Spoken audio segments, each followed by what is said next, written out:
Boa noite, amados irmãos. Eu falei boa noite, mas poderá ser bom dia ou boa tarde, dependendo da hora que você visualizar esse estudo. Hoje a gente vai para a continuidade do quinto estudo, uma vez que o quinto e último estudo dessa série sobre princípios batistas tem 6 assuntos, melhor, 9 assuntos. Então a gente preferiu dividir esses 9 estudos em 2 partes. A primeira parte foi sábado passado e a gente estudou da primeira até a quarta parte, e hoje da quinta até a nona. E assim, com esse estudo, pela graça de Deus, encerraremos o que diz respeito aos princípios batistas. E aí faltará apenas uma última etapa, que são as doutrinas batistas. E aí, quando estudarmos as doutrinas, você vai se lembrar um pouco do que falamos sobre a história dos batistas e o que temos falado até o presente momento sobre os princípios. E você vai perceber que a história e os princípios batistas, de alguma forma, estão presentes naquilo que entendemos ser a doutrina batista. Agora, como vocês já sabem, eu gosto aqui de sempre recapitular, o que estamos estudando, tanto na questão da história quanto dos princípios, estamos estudando aquilo que entendemos ser o fundamento da nossa fé. Nós cremos nesses princípios, cremos nas doutrinas e temos um conhecimento da história dos batistas. Isso tudo para provar de que nós, batistas, não fazemos parte de um movimento que surgiu do acaso, que foi ideia da cabeça de alguém, que alguém desconectado da realidade criou esse compêndio de informações. Não. Como você já sabe, o movimento batista, assim denominado no século XVI, surgiu a partir de um grupo de irmãos que resolveu, esse grupo, estudar a palavra de Deus, em particular o Novo Testamento, desejosos eles de voltarem às práticas neotestamentárias da igreja primitiva. E agora nós estamos estudando sobre os princípios batistas no que diz respeito à tarefa contínua. Por que tarefa contínua? São atividades que permanecem, que não têm uma data prevista para ser concluída, a não ser aquele dia em que o Senhor virá para levar a sua igreja. Aí sim, nesse dia, a tarefa da igreja terá sido concluída. A pergunta que eu faço a você é se você já está envolvido e já está participando, se dedicando, servindo ao Senhor, antes que a noite venha, como Cristo falou em João capítulo 9, meu Pai, é bom que façamos a obra enquanto é dia, porque a noite vem quando ninguém mais pode trabalhar. Então, antes que a noite venha, é preciso haver empenho e dedicação na obra de Deus. E o que a gente pode pensar sobre os princípios batistas? Vamos então ver a primeira parte, ou melhor, a quinta parte desse estudo, a nossa tarefa contínua. E o que a gente aprendeu sobre missões. O que a gente pode aprender sobre missões? Missões, que é a tarefa de evangelização, como a gente viu no estudo anterior, mas ela tem um aspecto maior. Missões é o propósito redentor de Deus para o mundo, o propósito de Deus para a salvação do mundo. A gente pode entender que a obra de evangelização ela tem um caráter mais local, né? Na sua cidade, no seu bairro, né? Na vizinhança, falando do maior para o menor, ou da sua rua para o bairro, para a cidade, para o estado, para o país. Então, missões tem a ver mais com esse, ou melhor, evangelismo, nesse aspecto mais, digamos assim, limitado na questão geográfica, podemos assim imaginar.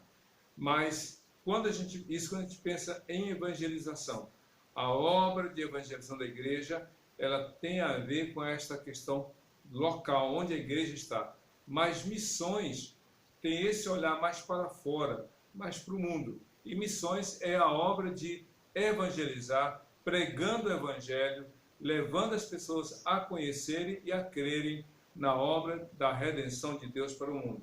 E por isso que a gente tem que falar às pessoas. devemos pregar o evangelho às pessoas. É interessante essa questão local e mundial, porque a gente não deve escolher, isso é um ponto muito importante, a gente não deve escolher nem a quem e nem a quando e nem aonde, no sentido, se eu vou pregar aquela pessoa porque eu gosto dela, ou se eu vou pregar naquele bairro que para mim é o melhor da cidade, ou se eu vou pregar domingo porque segunda é dia de descanso. Não, a gente tem que pregar a tempo e fora de tempo, como Paulo falou a Timóteo. E essa é uma tarefa da igreja e também do crente, pregar o evangelho às pessoas. As pessoas são alvo da evangelização. Independentemente de quem seja a pessoa, essa pessoa precisa saber do amor de Deus e é nossa tarefa. Outra coisa importante é que existe uma ação de urgência na obra de evangelização. Há uma certa urgência. E por que urgência? Meus queridos, hoje nós estamos nesse dia, quarta-feira, dia 10 de junho de 2020. Ou seja, dia 9 de junho já passou, como dia 8 já passou, como maio, como abril 2019, já passou. Então, para o passado, nada a gente pode mais fazer. E para o futuro também, o passado já passou, o futuro ainda não chegou. Então, urge, há uma urgência para pregar hoje. Como disse o meu ex-professor de homilética, pastor Jerry Stanley Key, dizia o seguinte: temos que pregar como se fosse a última chance para nós fazê-lo e como se fosse a última chance para a pessoa ouvir. Então, temos que pregar com sentido de urgência. E cada batista é um missionário do mundo. A palavra de Jesus em Mateus 28, de 18 a 20, foi para todos os seus discípulos. E Atos 1:8, de igual forma, para toda a igreja. Esse negócio de que eu não prego porque eu não evangelizo, porque evangelizar não é meu dom, calma aí. Pregar, o ministério da pregação, ser chamado para ser pregador da palavra, como eu sou pastor, não é para todos. Deus chama alguns, como Efésios capítulo 4, de 11 a 16. Ele chama alguns. Agora, quando ele disse, vão e prega o evangelho a toda criatura, ele falou para todo mundo. Então, você não precisa fazer seminário para ser um evangelista. Basta falar do amor de Deus que um dia te alcançou para falar para outra pessoa também. Outra coisa é que a gente tem que pregar o evangelho respeitando a cultura local. Como assim? Não é que você vai modificar o evangelho. O evangelho não se modifica. O apóstolo Paulo disse lá aos Gálatas, ainda que um anjo descesse do céu e pregasse outro evangelho, seria anátema. Então o evangelho não se muda quanto à sua essência. Cristo veio ao mundo, Deus se fez carne, Cristo morreu por nós para perdoar nossos pecados e dar salvação no seu nome. Isso não se muda. Agora, a forma de fazê-lo é diferente. Eu me lembro de um pastor missionário que foi pregar entre os índios e ele foi pregar sobre Jesus, o pão da vida. E ele descobriu que os índios não conheciam o pão, esse pão que a gente conhece, Pão francês, pão sovado, bisnaga, espaguete, que são os nomes dependendo do local. Sabe o que ele disse? Jesus é a batata da vida. Por que ele falou isso? Porque os índios não conheciam o pão, mas sabiam da batata como alimento básico para a subsistência. Foi uma adaptação que ele fez para pregar o evangelho. O pastor Bruce Olson estava pregando para os índios da tribo Motilone, que é uma tribo indígena que fica aqui na Amazônia, não sei se da Venezuela ou Colômbia, e ele foi pregar, e eles não sabiam como falar que Deus se fez homem para pregar o amor para todas as pessoas. E ele descobriu uma lenda, que havia uma lenda entre os índios, que um índio se aproximou de um formigueiro e quis ajudar aquele formigueiro na sua tarefa. As formigas disseram, não, você é um gigante, vai nos destruir. Sai daqui. As formigas expulsaram o índio Motilone. Tempos depois veio uma formiga e disse, olha, eu sei que vocês estão fazendo uma grande obra e vim ajudar. Posso? Claro que pode. E aí, depois de concluir a obra, aquela formiga disse, sabe quem eu sou?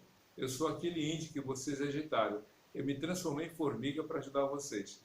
Quando o pastor Bruce Olsen, missionário, soube dessa história, então adaptou a pregação do Evangelho. Deus se fez carne, como o índio se fez formiga para ajudar as formigas, Deus se fez homem para nos salvar. E, ou seja, pregar o Evangelho de acordo com as Escrituras. Mas vamos avançar sobre novo assunto, mordomia. O que é mordomia? Isso falando sobre atividade constante da igreja. O que é mordomia? Mordomia não é outra coisa senão o uso dos bens, recursos e talentos para o reino. O uso dos bens, recursos e talentos. Bens é o que eu tenho. Talentos são as minhas habilidades. Recursos é tanto financeiro quanto material.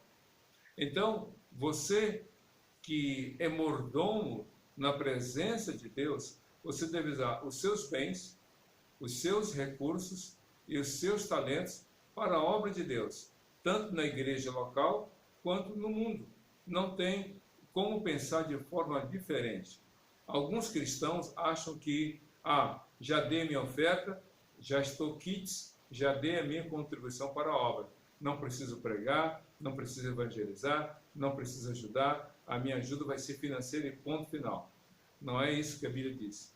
Uma pessoa que é verdadeira na prática da mordomia cristã, Senhor, o que eu sou e o que eu tenho estão a teu serviço. Isso que é mordomia.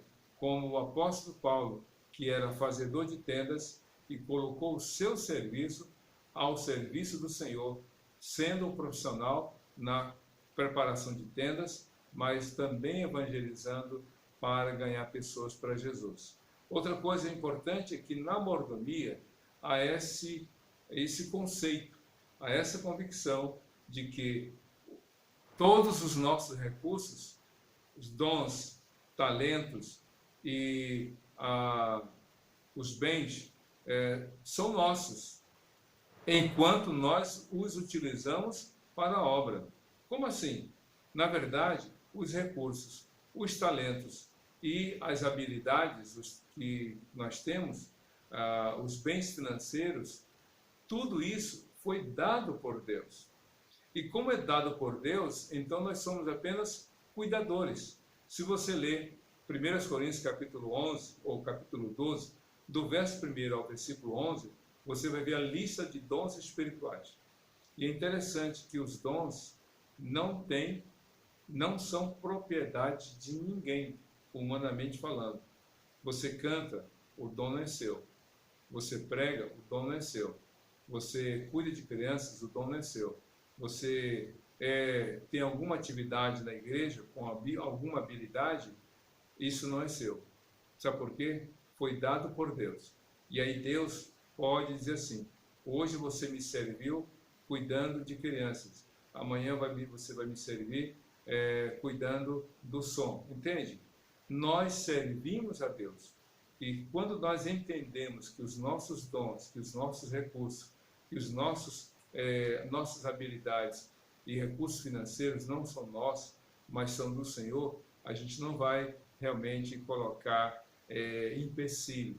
Sabe, lá no Nordeste, eu sou do Piauí, nasci em São Luís do Maranhão, mas eu cresci no Piauí, em Teresina, a gente tem uma frase lá, fulano está botando banca. Sabe o que é botar banca? Botar banca na linguagem nordestina está querendo aparecer, está criando dificuldade.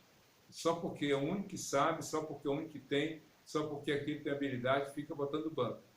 No reino de Deus não tem isso.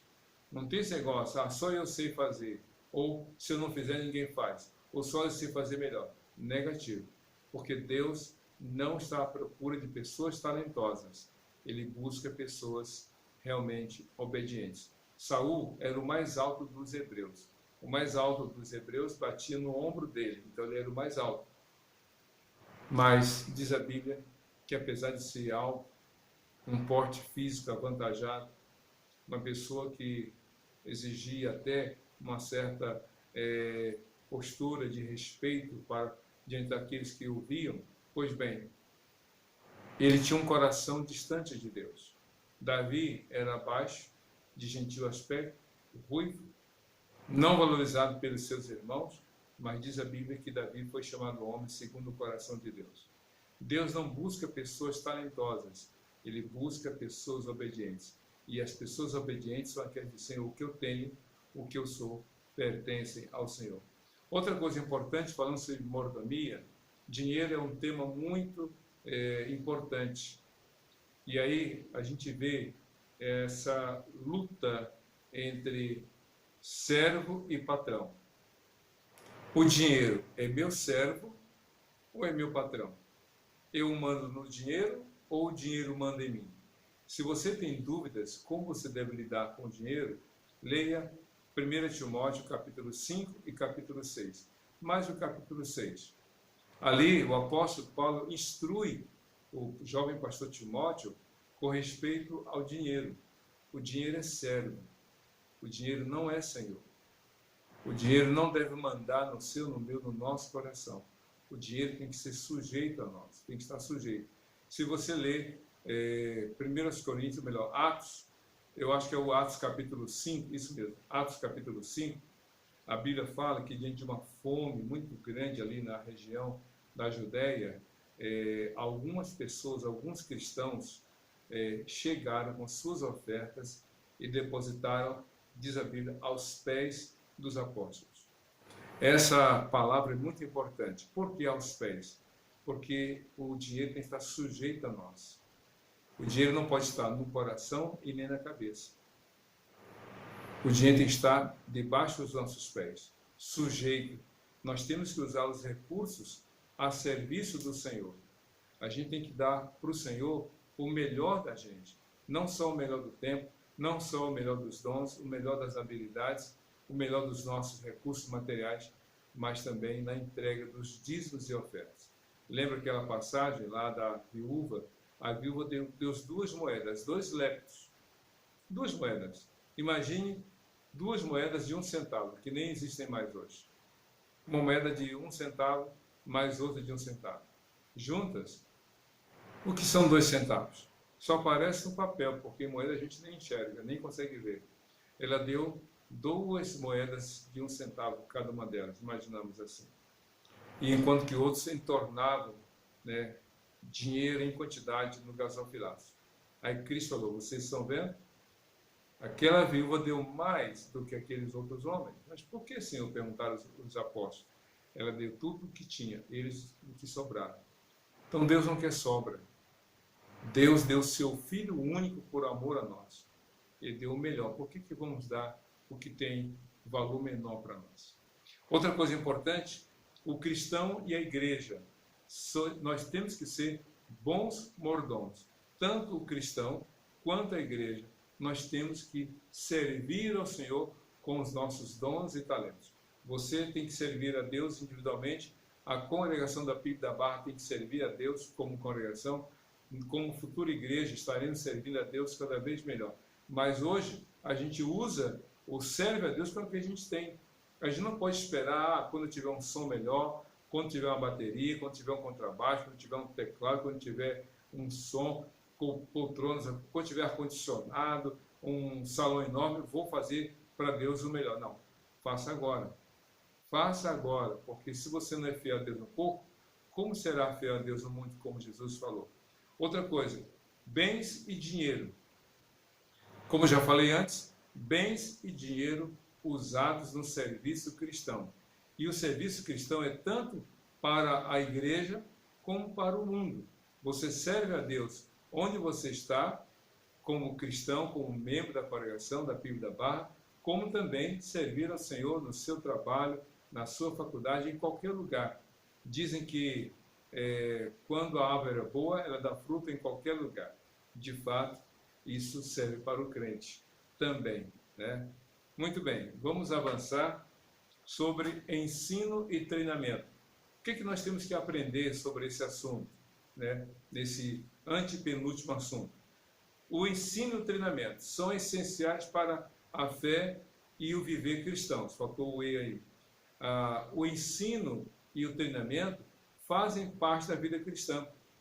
Então, se eu realmente sou um servo de Deus, eu tenho que aprender, eu tenho que estar na escola bíblica, eu tenho que ler a palavra de Deus, eu tenho que participar dos cultos, eu tenho que estar estudando a palavra, como agora temos estudado através desse recurso. Então, a gente tem que estudar. Se a gente estuda para a faculdade, se a gente estuda para passar no concurso, por que a gente não vai estudar na vida cristã? Na vida cristã é só oração, é só canto. Não, tem que ler a Bíblia. O apóstolo Paulo falou para Timóteo, no capítulo 4, o capítulo 5 de 1 Timóteo, persiste em ler.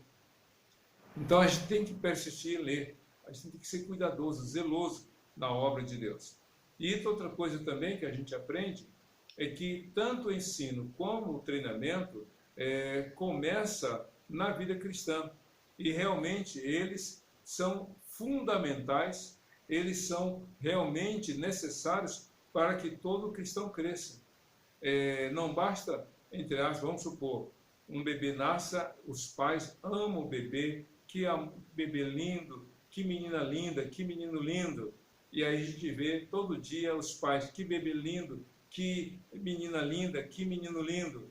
No terceiro dia, que bebê lindo, que menina linda, que menino lindo. Mas se não der o leite, se não cuidar, como vai aquela criança crescer? Não vai crescer. Então o amor, para que produza crescimento, tem que ser não só em palavras, mas em atitude. Então o seu amor a Cristo só vai se desenvolver e crescer se você estudar, se você for devidamente capacitado. Então cresça na fé, estudando, participando da obra de Deus. E outra coisa, tanto o ensino como o treinamento são fundamentais e começam com a vida cristã. A partir do momento que você entregou a vida a Jesus, você já deve crescer, como eu falei nos estudos anteriores. Você se converteu, já é uma nova criatura, então precisa crescer, se desenvolver na obra de Deus. É isso que a gente aprende sobre vida cristã. Você precisa, uma vez dado um passo de fé, entregue a vida a Jesus para você ter seu crescimento. Então começa estudando a palavra no básico mesmo. Não se dá uma feijoada para uma criança recém-nascida. É o leite materno. Assim o cristão se converteu, começa no básico para se desenvolver. Mas por outro lado, a gente vê duas coisas. Primeiro é que o crescimento cristão, a partir do ensino e do treinamento, é uma responsabilidade do crente. É uma responsabilidade individual. O crente tem que buscar.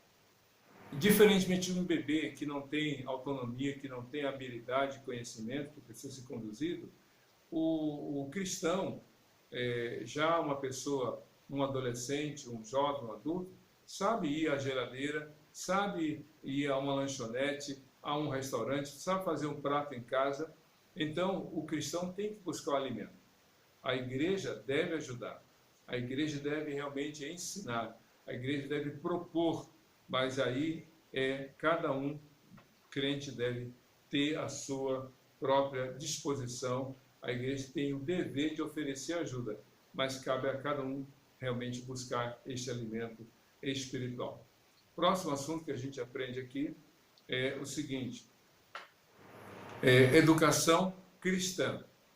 O treinamento e o ensino é uma coisa, a educação cristã é outra coisa. Por quê? Quando a gente pensa em educação cristã, a gente está falando de formação, né? E não deve haver conflito entre ciência e religião. Esse negócio de que fé exclui religião, desculpa, fé e ciência, não é fé e religião. Esse negócio de que fé é uma coisa, ciência é outra, é verdade. Fé é uma coisa, ciência é outra. Mas dizer que fé exclui a ciência e que a ciência exclui a fé, isso é invenção nossa.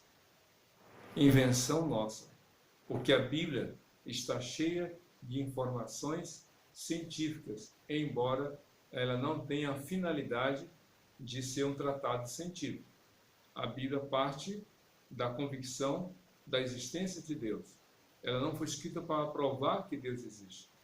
Alguns cientistas que põem em dúvida algumas declarações, se não todas as que estão na palavra de Deus. Mas o verdadeiro cristão não entra em conflito com a ciência. Ao contrário, ele vai perceber que a ciência ratifica a palavra de Deus.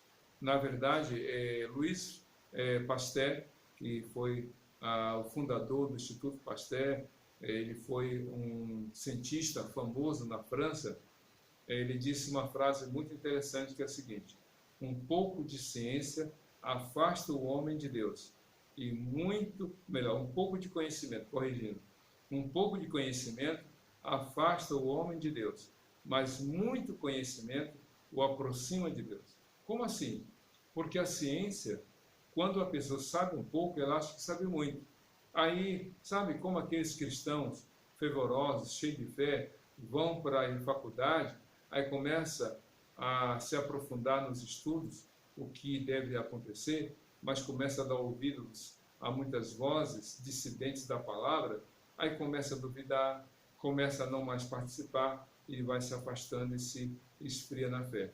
Ou aquela pessoa que era uma crente fervorosa, dedicada, não faltava um domingo, aí começa a trabalhar, começa a ganhar dinheiro, aí acha que está na posição da carne seca, aí já não se envolve mais, não é mais dedicado, não se compromete mais. Por quê? Porque se deixou levar.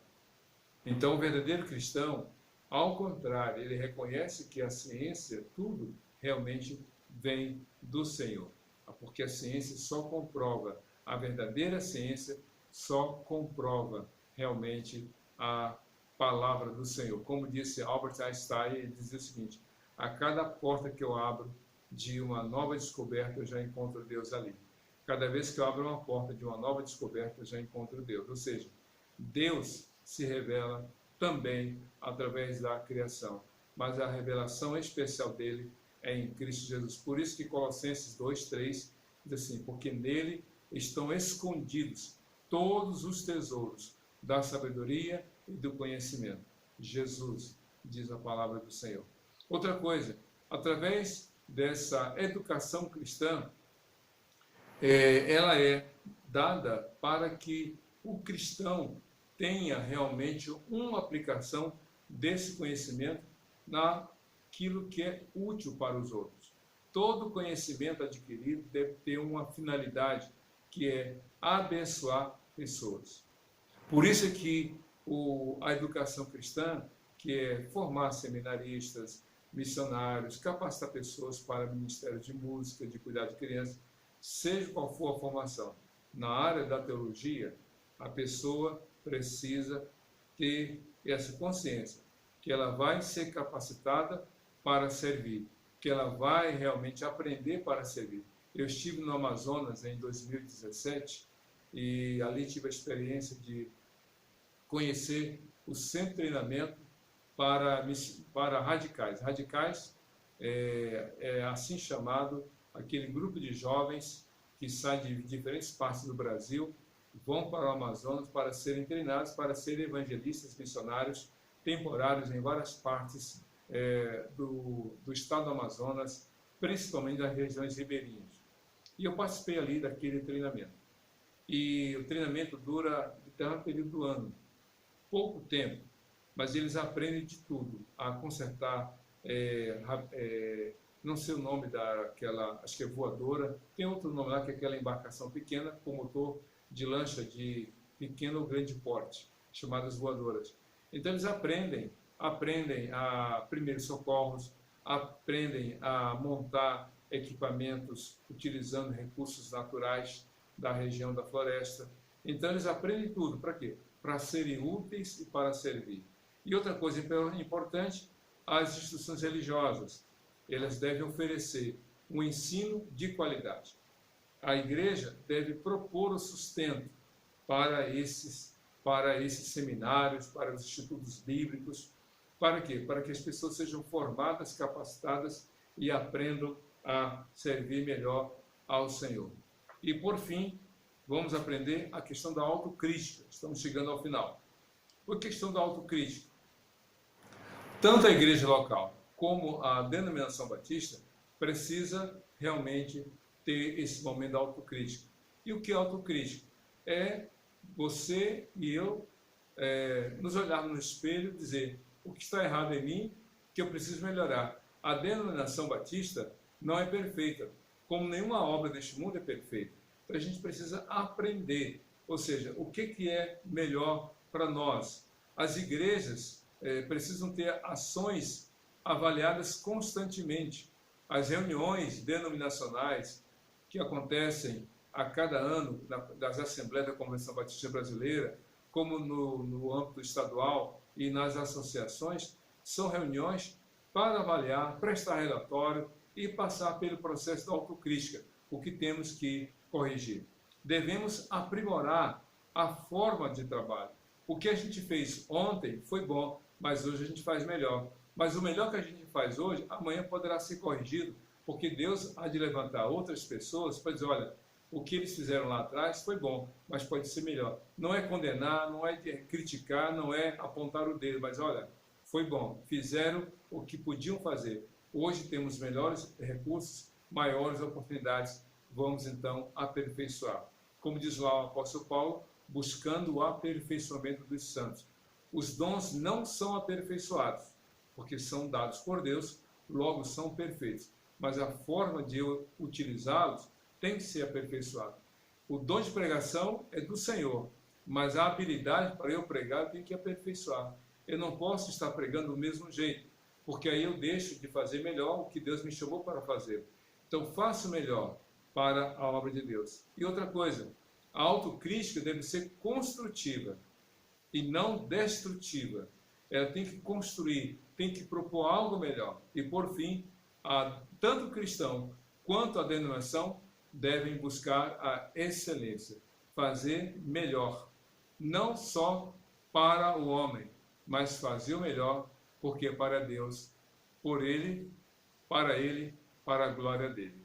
Amém? Vamos orar então, agradecendo a Deus porque encerramos esse segundo ciclo de estudos agora sobre os princípios batistas. O próximo ciclo será sobre as doutrinas batistas. Vamos orar agora? Curva sua cabeça e feche seus olhos. Senhor Deus, muito obrigado por esse estudo, pelo aprendizado, pela oportunidade de nós crescermos juntos. Que Teu Espírito Santo nos conduza na realização da Tua obra. É o que nós pedimos e já te agradecemos, em nome de Jesus. Amém e amém.